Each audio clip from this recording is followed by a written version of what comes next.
शरणं गच्छामि। सम्मानित साथियों, नमो बुद्धाय, जय भीम। आज के अम्बेडकर संदेश में आपका हार्दिक स्वागत है। आज के अम्बेडकर संदेश में हम बात करेंगे क्रिप्स प्रस्तावों का बाबा साहब ने विरोध किया। आखिर क्यों विरोध किया? ब्रिटिश सरकार का एक प्रस्ताव आता है संविधान सभा के बारे में और पाकिस्तान की मांग किए जाने के बारे में। इस संबंध में बाबा साहब क्रिप्स प्रस्ताव का विरोध करते हुए क्या कुछ कहते हैं, आज के अम्बेडकर संदेश में संपूर्ण विश्लेषण जो बाबा साहब ने यहाँ किया है क्रिप्स प्रस्तावों का, हम आपको बताने वाले हैं। सम्मानित साथियों, आज का अम्बेडकर संदेश बेहद खास होने वाला है, इसलिए अंत तक स्वयं तो बात कीजिए ही, लेकिन इस अम्बेडकर संदेश को ज्यादा से ज्यादा लोगों तक जरूर शेयर कीजिएगा। पिछले काफी दिनों से हमने ये महसूस किया है कि हमारे जो साथी हैं, जो ऑडियंस हैं, जो लगातार अम्बेडकर संदेश को वाच तो करते हैं, लेकिन इस अम्बेडकर संदेश को आप शेयर करने में कोताही बरतते होंगे, क्योंकि जिस तरह का रिस्पांस है अम्बेडकर संदेश का जो पूर्व में आया करता था, उस तरह का अब नहीं आता है।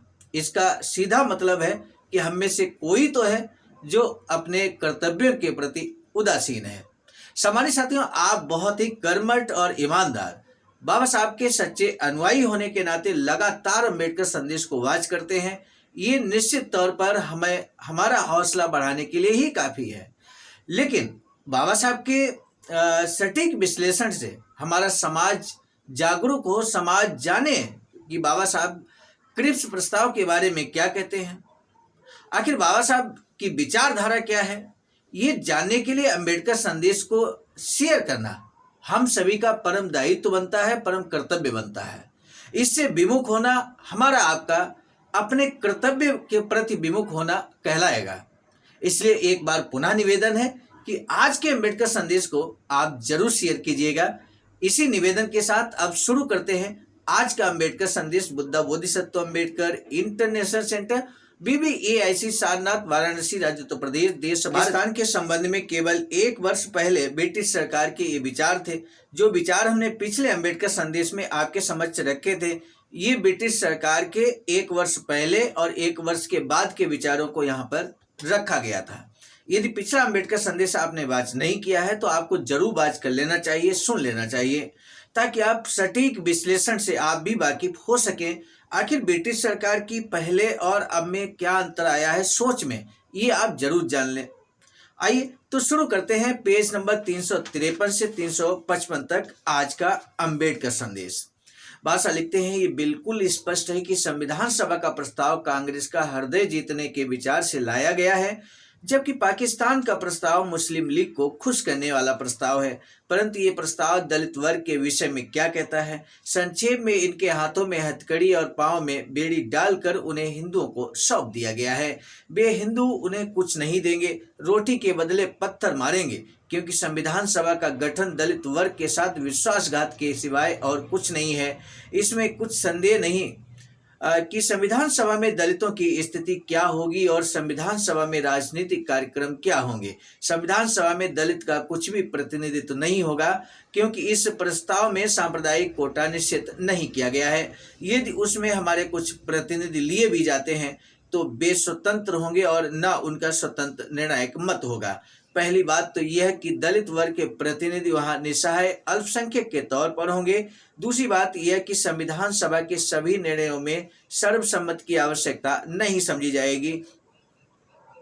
किसी भी समस्या को हल करने के लिए बहुसंख्यक दल का बहुमत काफी है। उसका संवैधानिक महत्व कुछ भी हो, इसका कोई महत्व नहीं। स्पष्ट है कि इस व्यवस्था से संविधान सभा में दलित वर्ग की कोई सुनवाई नहीं होगी। तीसरी बात यह है कि ब्रिटिश सरकार के प्रस्ताव के आधार पर समानुपात की वर्तमान व्यवस्था है, जिसके द्वारा संविधान सभा के सदस्यों का चुनाव होना है। इसके आधार पर सवर्ण हिंदुओं का वास्तविक अधिकार होगा कि वे दलितों के प्रतिनिधियों को नामित करें।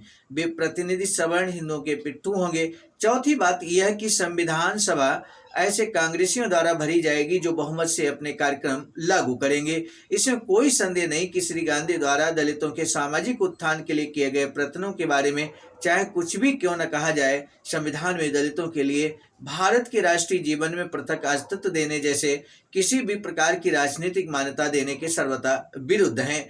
ऐसा होने से संविधान सभा में बहुसंख्यक दल अपने बहुमत से अस्पृश्यों के उन सभी संरक्षणों पर पानी फेर देगा जो उन्हें वर्तमान संविधान में प्राप्त है। जो भी व्यक्ति संविधान सभा की इन बातों को समझेगा वह यह स्वीकार करेगा कि ब्रिटिश सरकार के इन प्रस्तावों में दलित वर्ग के लोगों को भेड़ियों के सामने फेंक दिया गया है। ये कहा जा सकता है कि संविधान सभा दलितों का संवैधानिक संरक्षण का अधिकार देने से इनकार करेगी। इसके लिए ब्रिटिश सरकार ने संविधान सभा में संधि की व्यवस्था रखी है। उसका उद्देश्य दलितों के हितों का ध्यान रखना है। समझौते के इस प्रस्ताव से ये स्पष्ट नहीं होता कि संधि में ब्रिटिश सरकार ने किस प्रकार के संरक्षण को समझौते में शामिल करने का निश्चय किया है। ये महत्वपूर्ण विषय है क्योंकि प्रस्ताव को लेकर ब्रिटिश सरकार और दलितों के बीच मतभेद हो सकते हैं कि नए संविधान में उनके संरक्षणों की क्या प्रकृति होगी, कितनी मात्रा और क्या उपाय होंगे। समझौते के विषय में दूसरा और महत्वपूर्ण प्रश्न ये है कि समझौते के पीछे कितनी बाध्यता होगी। क्या संविधान सभा द्वारा निर्मित संविधान का एक अंग के रूप में होगा जिसमें इस प्रकार का कोई प्रावधान होगा कि जो प्रावधान संधि के विरुद्ध होंगे उन्हें रद्द किया जा सके। क्या सह संधि दो सरकारों भारतीय राष्ट्रीय सरकार और ब्रिटिश सरकार के मध्य केवल संधि समझी जाएगी। यदि समझौता उपरोक्त पहली शर्त के अनुसार होता है तो वह देश के कानून के रूप में होगा और उस पर भारत सरकार की वैधानिक बाध्यता होगी।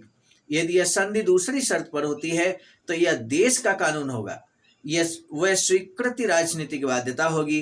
तब वह संधि राष्ट्रीय सरकार द्वारा निर्मित संविधान को ऐसे प्रावधान का उल्लंघन नहीं कर सकती, क्योंकि ऐसी ही बात स्वतंत्र आयरिश के बारे में है जो एक अधिराज्य नहीं है। इस संधि की बाध्यता राजनीतिक बाध्यता ही होगी।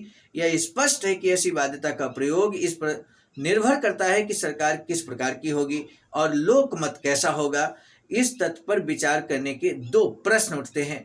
दो प्रश्न जानने से पहले हम आपसे एक निवेदन करेंगे। यदि आपने हमारे इस चैनल आवाज का ऑफिशियल को अभी तक सब्सक्राइब नहीं किया है तो अभी अभी बेल आइकन के साथ जरूर सब्सक्राइब कर लें।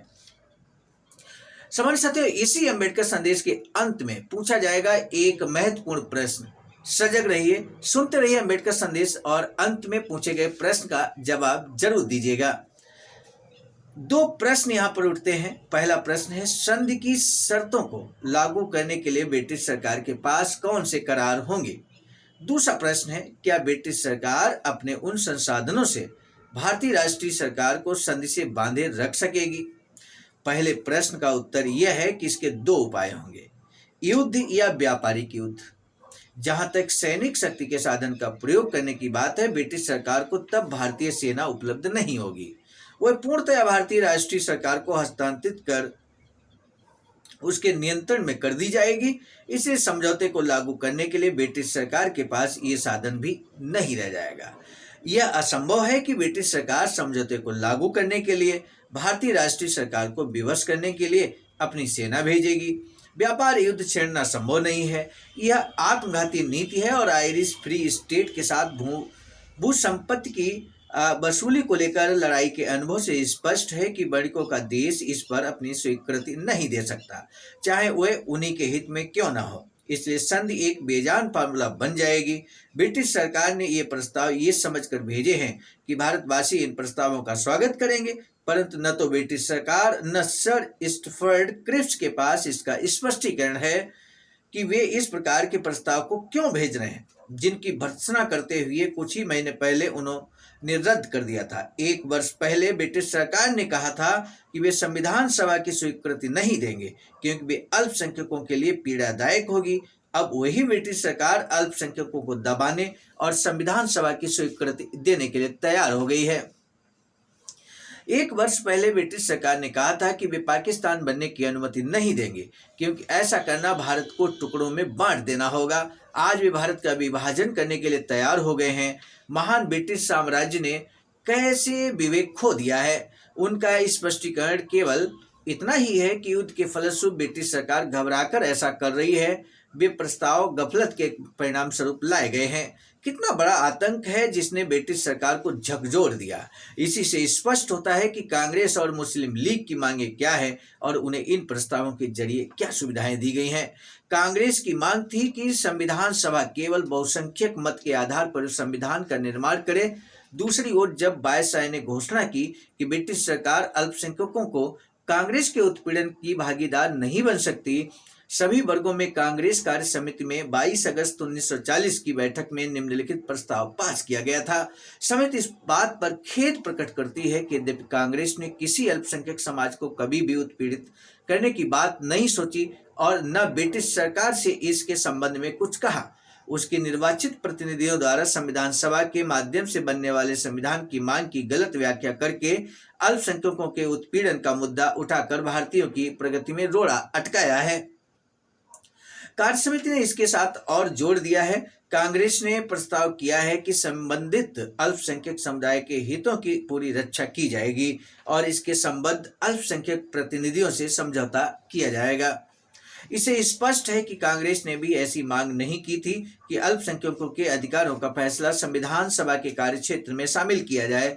तब भी ब्रिटिश सरकार ने केवल साधारण बहुमत के आधार पर इन अल्पसंख्यक के अधिकारों पर निर्णय देने का अतिरिक्त अधिकार दिया है। पाकिस्तान के संबंध में भी इसी प्रकार का रुख स्पष्ट होता है। मुस्लिम लीग ने ये मांग नहीं की थी कि पाकिस्तान की मांग फौरन मान ही ली जाए।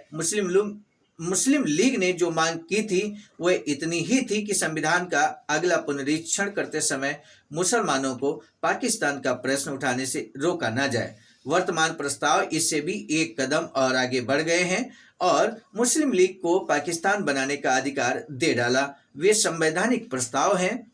इन प्रस्तावों की मंशा है कि भारत में गृह युद्ध छिड़े जिसमें हिंदू, मुसलमान, सिख और दलित लोग दिल खोल कर भाग लें। फिर भी सर स्टफर्ड क्रिप्स ने ब्रिटिश सरकार से राय ली अथवा बिना राय लिए बहुसंख्यक दलों तथा अल्पसंख्यक दलों में इस प्रकार का मतभेद उत्पन्न कर दिया। बहुसंख्यक दल वे हैं जिनकी सलाह लेना आवश्यक है, अल्पसंख्यक दल वे हैं जिनकी सलाह के अवसर समाप्त कर दिए गए। यह नया पक्षपात है। अभी तक किसी पूर्व घोषणा में ब्रिटिश सरकार अथवा वायसराय ने ऐसा नहीं किया। अब तक की घोषणाओं में यही कहा गया था कि राष्ट्रीय जीवन में प्रमुख दलों की सलाह ली जाए। जहां तक दलित वर्गों का संबंध है, मुझे नहीं मालूम कि किसी भी घोषणा में दलित वर्ग को मुसलमानों की अपेक्षा निचला दर्जा दिया गया हो।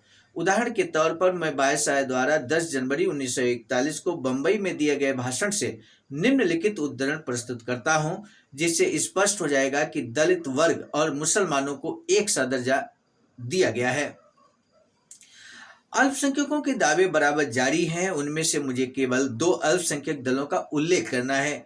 वे 2 बड़े अल्पसंख्यक हैं, मुसलमान और अनुसूचित जातियों के लोग।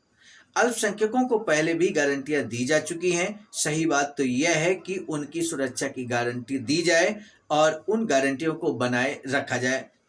ये द्वेषात्मक पक्षपातमूलक प्रस्ताव जो अब लाया गया उन अल्पसंख्यकों के साथ विश्वासघात का द्योतक है जिनकी स्थिति इस पक्षपात से निचले दर्जे की हो गई है। संवैधानिक दृष्टि से इस देश में शासन के प्रति अलगाव और बेवफाई फैलाना अवश्य संभावी है। अब ब्रिटिश सरकार को इस पर विचार करना है कि इस प्रयत्न से उन लोगों की मित्रता पर विजय पाना है जो पहले से ही किसी के हो चुके हैं।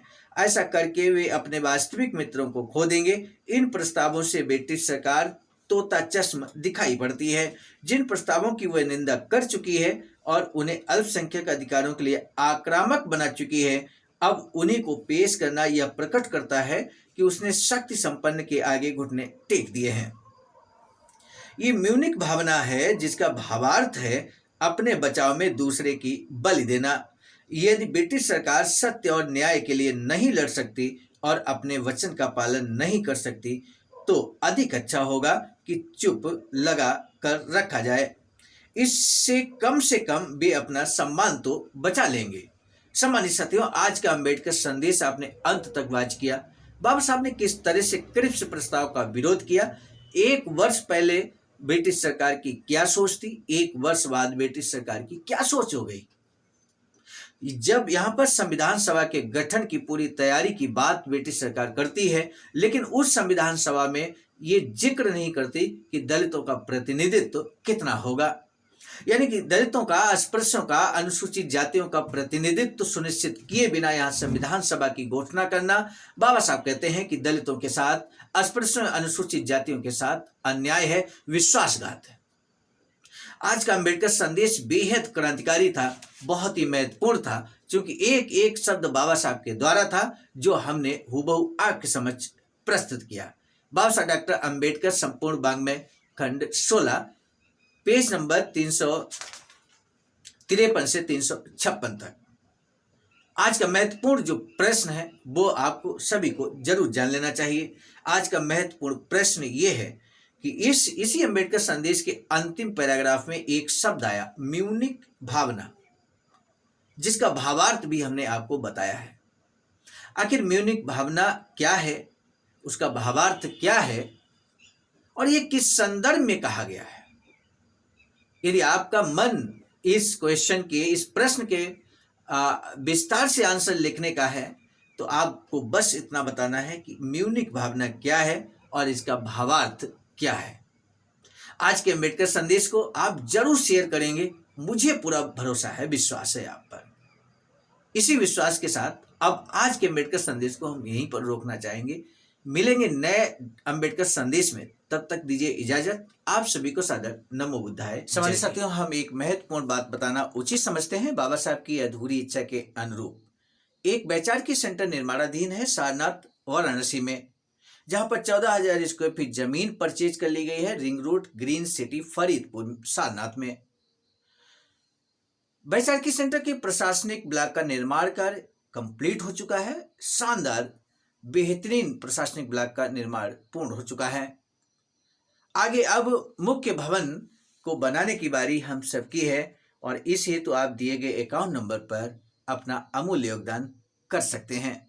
आज का अंबेडकर संदेश हम लेकर उपस्थित हुए थे मिशन नायक बुद्ध मित्र मुसाफिर सर, राष्ट्रीय अध्यक्ष आवाज का नई दिल्ली की प्रेरणा में, और साथ ही साथ संकलन कथाक्रम में परम आदरणीय विजय कुमार बौद्ध जी, प्रांतीय कोषाध्यक्ष आवाज का बिहार। प्रस्तुत करता में मैं स्वयं सर्वजीत आर्य, राष्ट्रीय मीडिया प्रभारी, IT सेल आवाज का नई दिल्ली। मिलेंगे नए डॉक्टर अम्बेडकर संदेश में, तब तक दीजिए इजाजत। आप सभी को सादर नमो बुद्धाय जय। सम्मानित साथियों, यदि आप हमारे इस चैनल आवाज का ऑफिशियल, जिस पर नियमित सुबह 5 बजे डॉक्टर अम्बेडकर संदेश आपको मिलता है, आप हमारे इस चैनल को सपोर्ट करना चाहते हैं तो हमारा आपसे निवेदन है कि आप हमारे इस चैनल को सब्सक्राइब कर लें, वीडियो को शेयर, लाइक, कमेंट जरूर करें।